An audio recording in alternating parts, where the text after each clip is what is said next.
Ophtalmologue, investisseur et fan de technologie, Yigal Boujna nous partage sa vision de l'ophtalmologie. Bonjour à tous, c'est un grand plaisir de vous retrouver pour ce nouvel épisode de Vision d'expert. Aujourd'hui, nous allons découvrir un ophtalmologue pas comme les autres, le docteur Yigal Boujna. Je vous laisse avec l'interview et je vous retrouve juste après pour la conclusion. Yigal, bonjour. Merci d'avoir Bonjour. accepté mon invitation Merci. pour cet épisode de Vision d'expert.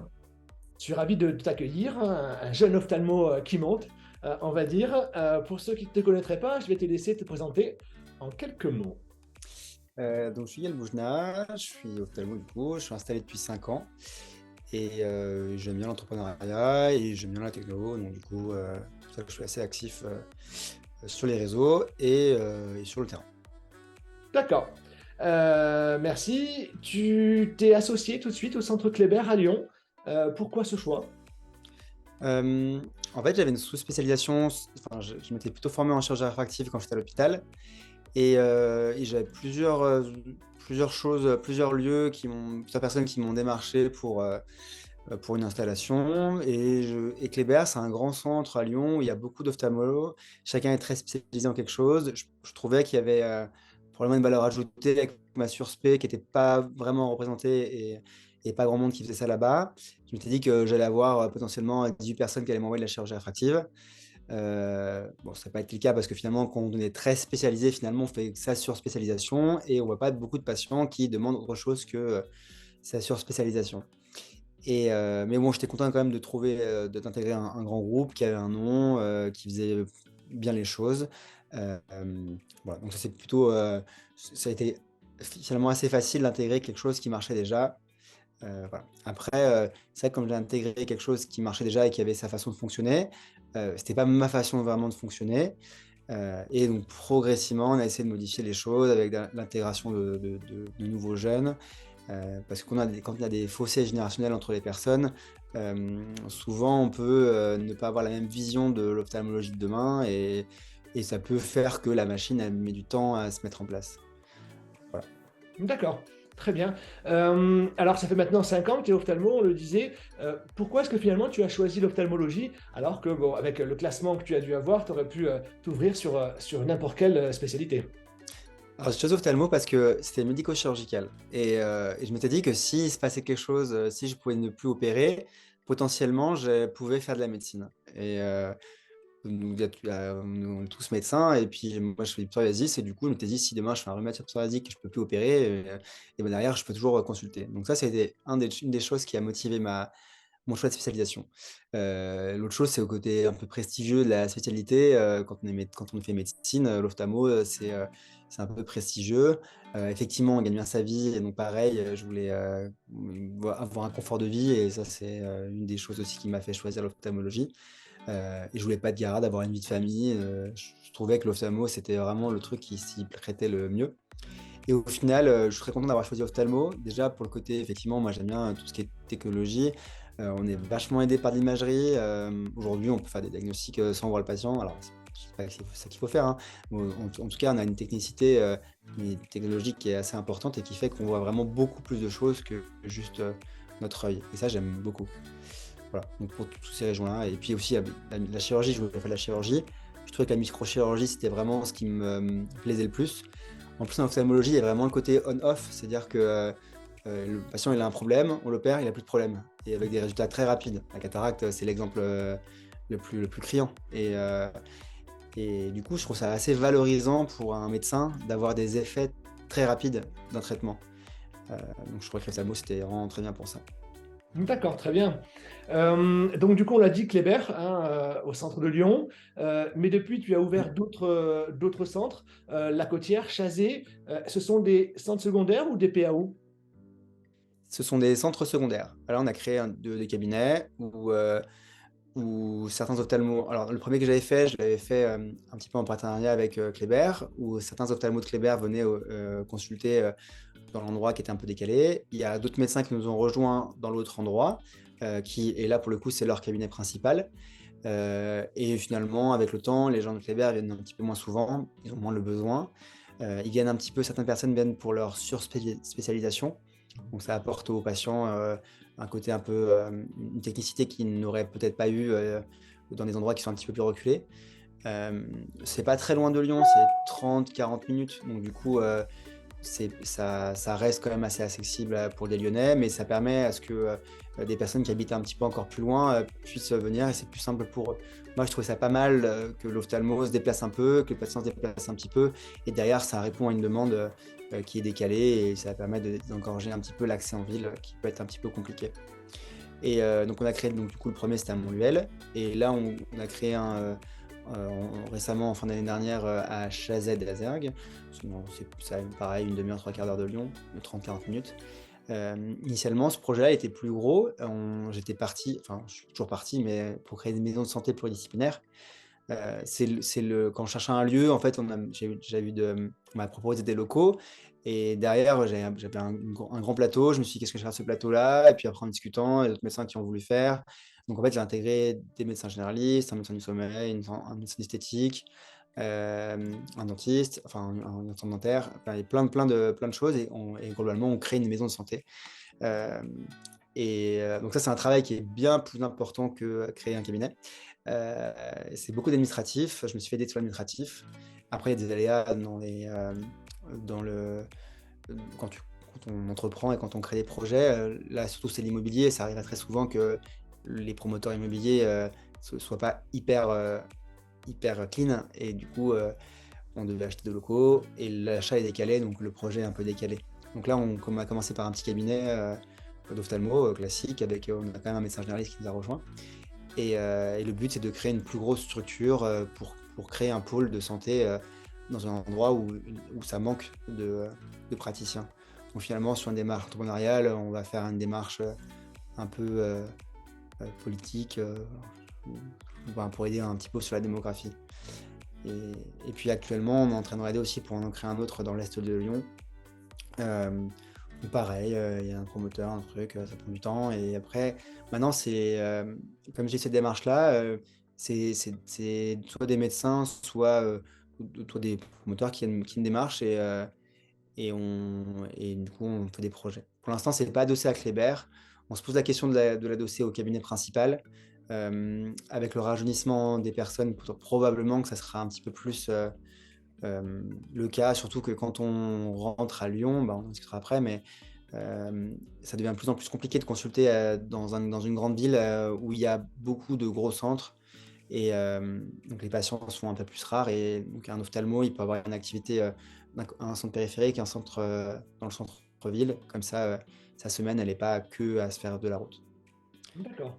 Et accessoirement à ça, avec du coup des copains de l'hôpital, on avait créé une société où on faisait de la téléconsultation. En fait, on a des cabinets de téléconsultation pour le coup en beaucoup plus en périphérie. On en a un à Bourg, on en a deux autour de Clermont. On est en association avec quelqu'un qui est à Chambéry et on a un autre aussi entre Lyon et Clermont. Voilà. Et du coup, ça, initialement, on avait fait ces démarches-là avant qu'il y ait des protocoles organisationnels. Donc, on avait commencé à discuter avec les ARS, avec la Sécu pour créer des protocoles, etc. Et dès que les protocoles sont sortis, en fait, la discussion s'est arrêtée et on a utilisé les protocoles qui étaient déjà en place pour pouvoir créer des postes avancés d'ophtalmo. Enfin, pas d'ophtalmo, avec des orthoptistes. Et donc, on travaille avec des orthoptistes.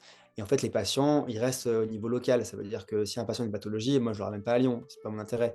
Moi, je veux qu'il reste dans l'endroit. Alors, les ophtalmos n'acceptent pas toujours cette solution-là. Donc, j'ai pas mal de soucis avec ça. Mais bon, au final, en fait, comme on respecte les protocoles. Et puis moi, en tout cas, dans la médecine que je pense, je trouve qu'un orthoptiste qui est suppléé par un ophtalmo, c'est mieux que d'avoir un orthoptiste tout seul.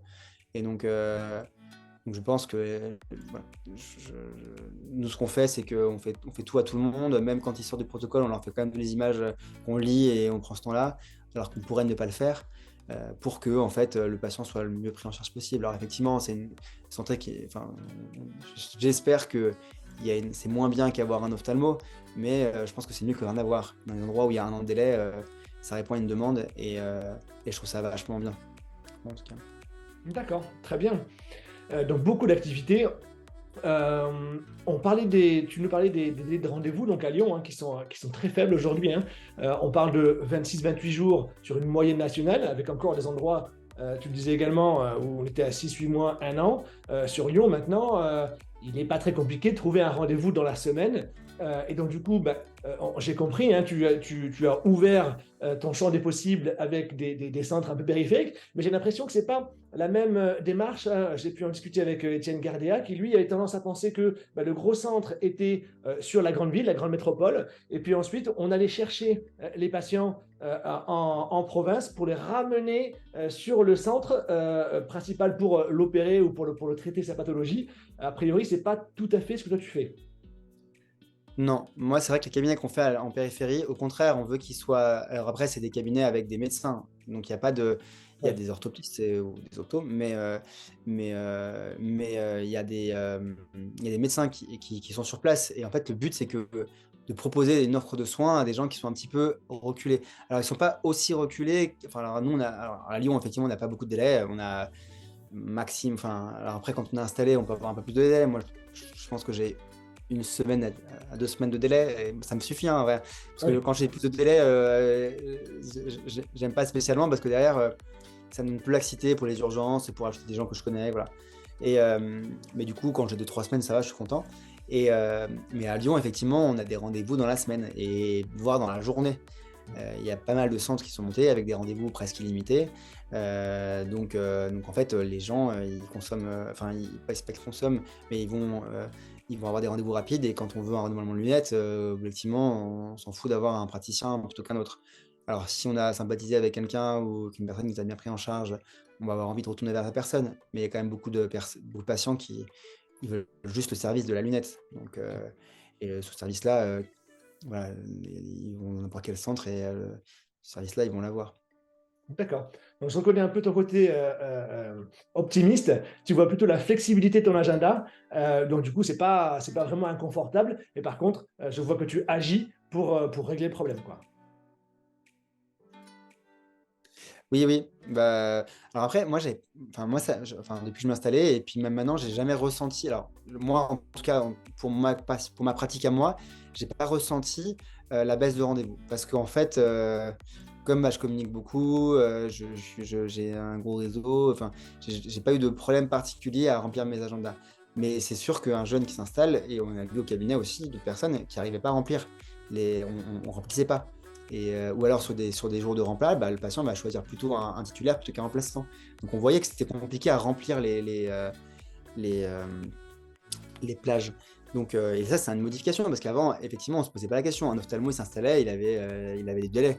Aujourd'hui, un ophtalmo, il s'installe, il galère. Là, par exemple, dans les cabinets qu'on a un petit peu à l'extérieur, le premier qu'on a fait, on l'a fait il y a 3 ans, donc ça va, il était rempli assez rapidement. Le nouveau, il peine à se remplir. Et donc, du coup, même s'il est à 40 minutes de Lyon, en fait, les gens, ils ont pris l'habitude de venir à Lyon. Donc, le temps qu'ils reprennent l'habitude et qu'ils sachent que vers chez eux, il y a un cabinet, et ben, en fait, ça prend un peu de temps. Et donc, voilà. Donc, c'est les cabinets secondaires, entre guillemets, je ne les ai pas créés pour remplir mon cabinet à moi, je les ai plutôt remplis pour répondre à une demande, en fait. Il y avait bon, en tout cas, on nous dit qu'il y a un manque d'ophtalmo. Si on se décale, potentiellement, il y a de la place. Et puis aussi, je les ai faits parce que il y a pas mal de jeunes ophtalmos qui n'ont pas envie de faire l'investissement, qui n'ont pas envie de s'embêter à créer un cabinet, à prendre une secrétaire, à le gérer, etc. Et qui n'ont pas non plus envie de s'associer et qui n'ont pas envie d'avoir ils veulent avoir la liberté de pouvoir partir si jamais ils veulent partir. Alors, même si ils le font pas tous les 4 matins, mais ils veulent quand même avoir cette liberté-là. Et donc, du coup, c'est pour ça qu'il y a des centres qui ont émergé, des centres de santé, euh, où la cotation, elle était assez critiquable. En tout cas, moi, les problèmes là, qui se passent en ce moment, ça, je les connaissais directement. En fait, dès que j'ai vu ces centres-là, vu que je connaissais des gens qui travaillaient dedans, de toute façon, c'était assez utopique de voir qu'on était payé, je sais pas, 15 ou 20 000 euros net par mois de salariat. À faire de la consultation 3-4 heures par semaine. Donc, à un moment, en fait, l'argent, il vient de quelque part, hein. Donc, il n'était pas dupe. Et, euh, et donc voilà. Donc, quand j'ai vu, enfin, quand il y avait ces centres-là qui se montaient, je me dis, je ne suis pas plus bête qu'un autre. J'ai l'énergie pour pouvoir créer les structures. Pourquoi pas créer des structures. Alors après, j'aime bien associer avec d'autres médecins parce que, dont les médecins qui sont dedans s'ils veulent être investis. Parce qu'en fait, je trouve ça plus sympa de le faire à plusieurs et puis ça enlève un peu de charge mentale. Alors je dis pas que derrière, j'ai pas la charge mentale, qui c'est finalement la chose la plus importante, en tout cas de mon côté. Euh, mais en tout cas, voilà, je ne veux pas être le maître du monde. Et le fait d'investir les personnes, ça permet de garder un peu de déontologie, entre guillemets, et de pas de passer pour le financier pur, qu'on pourrait dire. D'accord, partager l'aventure, en gros. Ouais. Très bien. Justement, les centres de santé, on en a un petit peu parlé, beaucoup parlé même. Souvent, ils pratiquent le tiers payant. Vous avez décidé de faire comme eux, de faire pratiquer le tiers payant partout, à Kléber Non. ou dans les centres ou pas? Nous, on fait jamais le tiers payant pour personne, sauf les CMU, parce que ils payent pas. Enfin, en tout cas, ils payent de façon indirecte. Il y a zéro tiers payant parce qu'on voulait garder Enfin, moi, me suis toujours dit que si le patient il paye, il sait que ça a une valeur. S'il ne paye pas, il ne sait plus qu'il a de la valeur. Alors effectivement, on peut cacher certaines cotations, genre si on. Alors, moi, je fais pas d'animé jamais. Après, c'est probablement un tort, hein, parce qu'il y a plein d'autres cabinets qui sont très bien, qui le font. Et puis, il y avait cette augmentation des revenus pour payer des charges qui est plutôt pas mal, hein. Donc, on se pose la question de mettre en place. Mais en tout cas, aujourd'hui, je ne l'ai jamais mis en place dans aucun des cabinets. Et alors, effectivement, dans un cabinet reculé, ça peut être à sa place parce que si c'est plus difficile de les remplir, au moins on peut payer plus facilement des charges. Là, je parle en tant qu'investisseur. Mais en tout cas, après, moi, dans l'idéologie, je comprends pas cette cotation. Parce qu'en fait, moi, je suis censé faire de la vision. Alors, même si je l'ai délégué à mon orthoptiste, dans ma consultation, je suis censé l'avoir faite. Même si je fais un OCT, même si je fais un champ visuel, même si je fais n'importe quoi. Et donc, je ne trouve pas ça, entre guillemets, normal de coter un truc que je faisais de base. Et il y a 10 ans, quand elle n'existait pas, ces cotations-là, les ophtalmos, ils faisaient leurs cotations classiques. Et en fait, ils ne se posaient pas la question de l'intégrer. Et aujourd'hui, on l'intègre parce que des centres de santé l'ont fait. Et on s'est dit, pourquoi eux, ils vont surfer sur cette manne financière et pas nous. Voilà. Et donc voilà, j'ai pas la réponse. Enfin, moi, en tout cas, déontologiquement, je trouve ça normal. Je dis pas que si j'étais amené à le faire, probablement que je me pose la question de le faire, pas pour des raisons médicales, plus pour des raisons financières. Parce que voilà, si on a un cabinet qui est reculé, quand on le cote, effectivement, la renta elle est plus importante et on peut payer les charges. Et en plus, quand je fais les cabinets reculés, moi, je mets souvent, on prend du bon matériel, on prend l'OCT de qualité, on ne prend pas l'OCT bas de gamme, on prend un OCT qui marche très bien, on prend un biomètre qui est top, on prend des champs visuels qui sont bien, enfin on prend tout ça quoi. Et donc du coup, parce que le but c'est que le patient n'ait pas à rentrer à Lyon pour aller faire une imagerie et repartir. Alors un angiographe, peut-être oui, on fait venir, mais parce que c'est assez anecdotique, ou un laser thérapeutique, pourquoi pas. Mais le reste, ça me semble être de l'ophtalmologie de base entre guillemets, et je ne veux pas faire de la médecine low cost. D'accord, donc plutôt relocaliser les terroirs. Et donc sur le tiers payant, en effet, ce que je voulais voir, parce que c'est vrai que le tiers payant, il peut être vu de plusieurs façons. La façon, je dirais, très bénéfique pour le patient, où en fait ce qu'il va devoir avancer sera plus faible, mais à contrario, parfois on peut aussi s'en servir pour masquer une hausse du dépassement d'honoraires, pour que le patient paye moins cher, mais finalement la Sécu paiera. Ouais, mais c'est ça. Ouais, enfin, effectivement, on peut cacher le dépassement avec. Et c'est pareil, si demain je mets la microvision en place, on se pose la question de savoir si on le fait en tiers payant ou pas. Parce que si on le fait en tiers payant, ça veut dire qu'on le cache. Ouais. Et alors que si on le fait payer, on fait avancer, en fait, il est plus caché. Donc, après, effectivement, ça fait des sommes plus importantes à avancer, mais peut-être pas modifier drastiquement ses tarifs et l'utiliser. Voilà. J'ai pas encore la réponse parce que je le fais pas, mais du coup, dans la mise en place, la question se pose. J'imagine, ouais. Mais écoute, on en reparlera quand tu auras trouvé la solution. N'hésite pas à m'appeler, puis on se fera un deuxième épisode. Maintenant, on va venir sur ta passion plus techno, à savoir que tu utilises des procédés, des machines, des outils, comme notamment le logiciel d'Ainid, le Glasspop, le VX, des casques télé-réalité. Comment est-ce que tu utilises tout ça au quotidien? Alors, Glasspop, on l'a pas encore.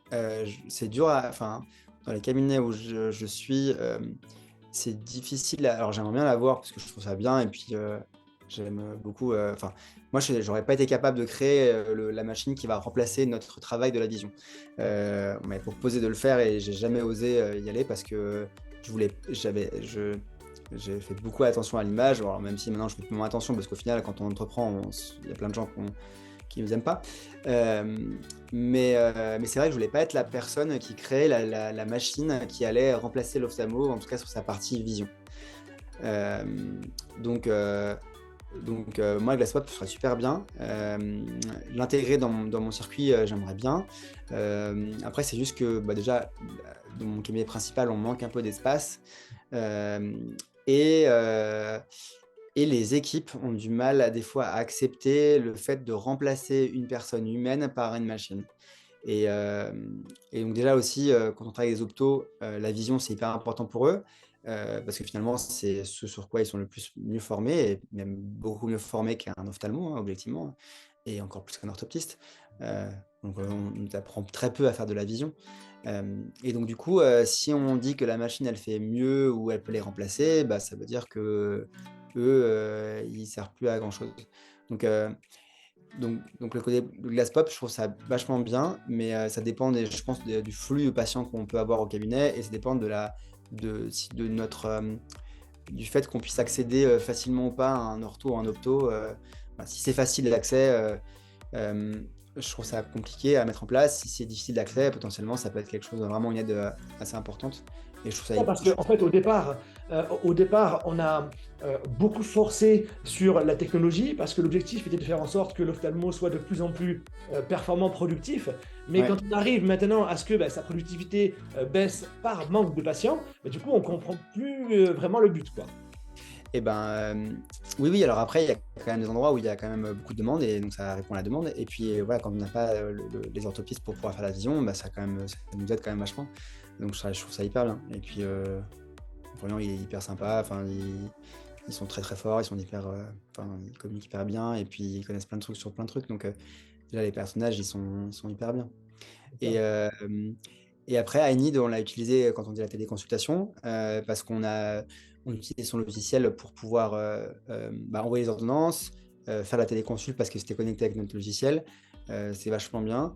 Et puis aussi parce qu'en fait, je trouvais ça toujours sympa moi, je soutiens les démarches un peu entrepreneuriales des jeunes qui veulent faire changer la façon de faire ancestrale, entre guillemets. Pareil, là, actuellement, j'ai aussi intégré un, ça s'appelle Calidoc. En fait, en gros, globalement, c'est certains ophtalmos, je ne sais pas si tu as vu passer, hein, on aimerait bien avoir un certificat de qualité en disant, bah voilà, si on va avoir cet ophtalmo, il est référencé sur notre plateforme pour dire qu'il fait bien les choses, c'est-à-dire qu'il aura les bonnes indications, il a été formé de la bonne façon. Après, il y a des critères, hein, mais pareil, donc du coup, on a intégré ce site ou cette façon de faire.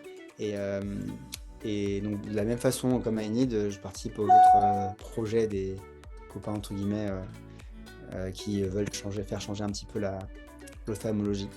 D'accord, mais du Et coup, sur Calidoc, qui va juger si il y a des critères. Pour l'instant, celui qui juge, c'est celui qui a créé le site. Voilà, bon, il a jugé qu'il était bon, donc c'est bon, j'accepte. Mais voilà. Après, ça dépend. Il y a une question de volume. Il y a une question de volume chirurgical. Là, c'est surtout pour la chirurgie. Une question de volume. Quelqu'un qui fait 30 catarares par an, c'est sûr qu'il va bien opérer quand quelqu'un qui fait 500. Voilà. Après, si celui qui en fait 500, il en plante 100, et puis celui qui en fait 30, il en est tout content, bah, je ne sais pas qui est le meilleur. Voilà. Mais oui, donc il y a ce côté-là. Enfin, c'était pas mal. Moi, j'avais pensé à faire un truc comme ça, mais c'était dur à mettre en place, et puis je peux pas tout faire. Et puis dans le truc, dans le côté technologie, du coup, moi, il y avait un ingénieur qui m'avait démarché. Enfin, démarché, non, en fait, j'avais parlé à un webinar, et il me trouvait sympa, on avait discuté. Et en fait, il avait intégré un champ visuel dans un casque VR. Et du coup, j'ai intégré la boîte, et on développe. Et donc, au-delà du champ visuel, maintenant, on fait un bilan orthopique, on fait une déviométrie, on regarde on peut évaluer s'il y a une diplopie ou pas, on fait des examens de vision objective. En gros, globalement, tout ce qu'on peut intégrer dans un casque VR, on l'intègre pour miniaturiser, pour gagner en confort, pour que les patients ils soient mieux installés, pour gagner aussi un petit peu en fiabilité, et pour que ça coûte moins cher et que ça permette à ce qu'il y ait moins de besoin d'humains parce que finalement, un champ visuel, l'orthoptiste, il n'aime pas spécialement le faire. Donc du coup, là, il y a peu de valeur ajoutée humaine. Voilà. Donc après, il faut quand même l'accompagner le patient, mais et donc puis en plus, on peut combiner plusieurs examens en même temps. Heu, voilà. Donc là, on est dans des phases d'études, on a levé d'un peu de sous, auprès de l'ophtalmo qui était de mon réseau à moi. On a et puis on a commencé une étude clinique, pour le champ visuel, au CHU de Brest, pour, le comparer au gold standard, pour dire que ça marchait. Voilà.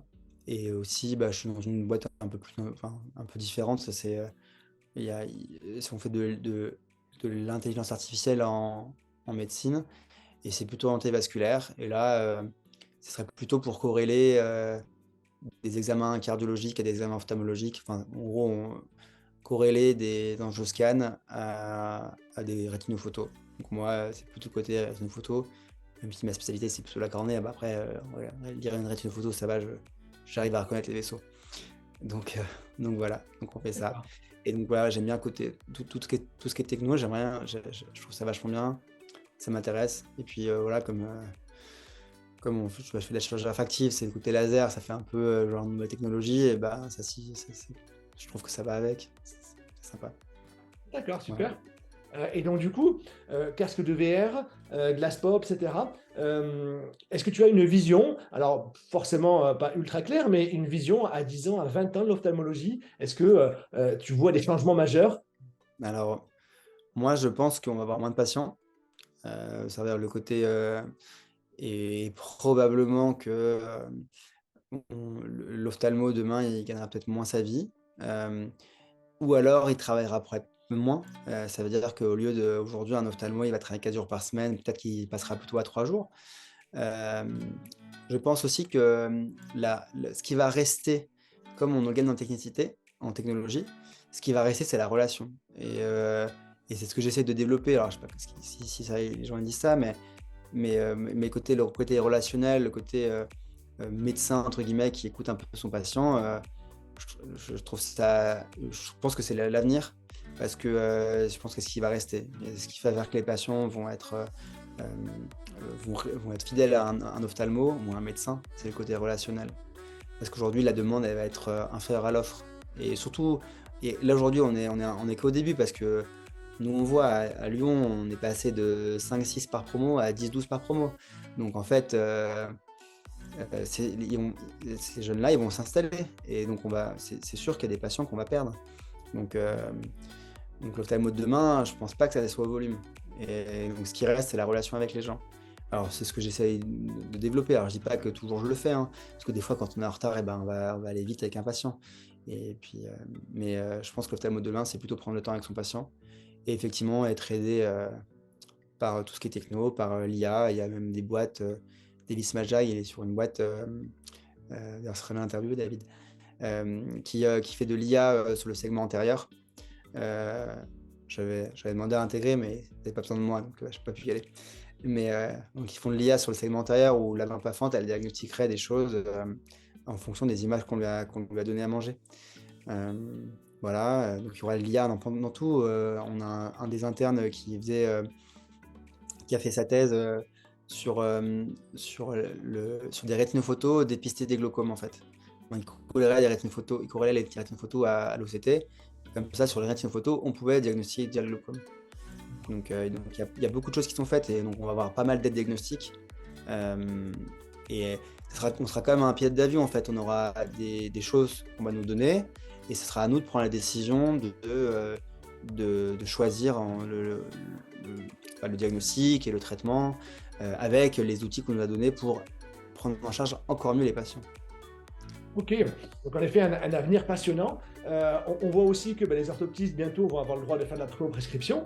Elles ont déjà le droit, mais des décrets vont sortir. Donc du coup, d'ici quelques mois, elles vont pouvoir le faire. Est-ce qu'elles vont le faire? On le verra, hein, puisqu'il y a quand même un investissement à faire en matériel, etc. Donc du coup, comment ça va se passer sur Lyon, où déjà vous avez perdu pas mal de lunettes au profit des centres de santé? puisqu'en général, les centres de santé sont bien mieux, enfin, sont positionnés plutôt sur la lunette que sur la pathologie. Et du coup, maintenant, comment ça? Parce que, alors, on pourrait dire que sur Lyon, vu que vous faites beaucoup de pathologies désormais, un peu moins de lunettes, comment ça va se passer? C'est peut-être plutôt les centres de santé qui vont pâtir de cela plutôt qu'autre chose. Alors, je pense que dans les grandes villes, les gens ils vont continuer à avoir l'ophtalmo.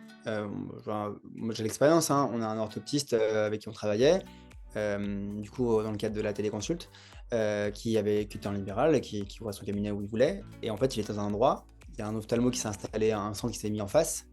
Il n'avait plus de rendez-vous du tout. Il est passé de 100 patients par semaine à 0, enfin, à 20. Donc, du coup, les gens, ils ont choisi.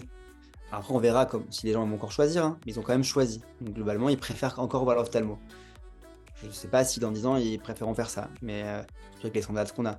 Mais aujourd'hui, en tout cas, ils ont choisi. Et donc, il s'est installé dans un deuxième endroit et il a pu faire un troisième endroit pour pouvoir réavoir assez de patients pour pouvoir vivre parce qu'il avait de l'investissement aussi à faire.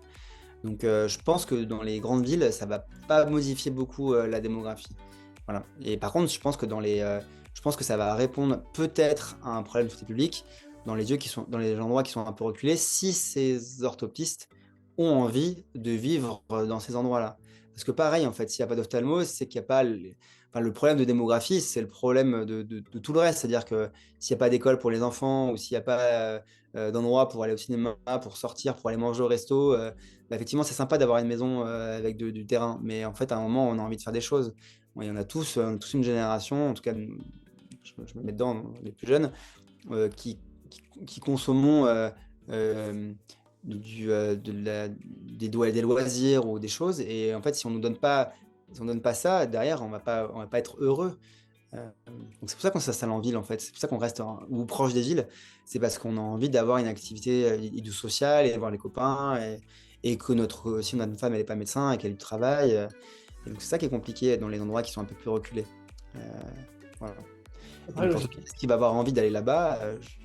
S'il a besoin de travailler, oui. S'il veut être son propre patron, parce que finalement, aujourd'hui, l'orthoptiste, s'il n'aime pas le libéral, il est salarié en ophtalmo. Voilà. Donc après, peut-être que je me trompe, hein. Peut-être que s'il va s'installer comme ce sera gratos ou 20 balles, les gens ils vont vouloir aller faire leur lunette tabac. Mais j'ai du mal à y croire. Et pareil, cette cotation, donc, du coup, alors je scie la branche sur laquelle je suis assis, mais il fait de la vision pour 22 €, alors même s'il y a un peu de machine à acheter, versus faire une consultation à un médecin généraliste à 25 €. Je trouve ça veut dire qu'un orthoptiste, il va mieux gagner sa vie qu'un médecin généraliste. Et ça, en tout cas, je trouve que c'est ça l'aberration. Voilà. je comprends bien. Je comprends Parce bien. que le service rendu, il n'est pas non plus. Ah oui, hein, la santé visuelle, c'est important, mais un médecin généraliste, franchement, il sauve quand même pas mal de personnes. C'est vrai qu'il y a un rapport qui se crée. J'avais jamais pensé en effet. Dernière question. Alors, tu es encore très jeune, mais si tu devais rencontrer des internes que tu côtoies souvent, tu devais leur donner un conseil pour leur première installation, ce serait quoi? Ce serait de.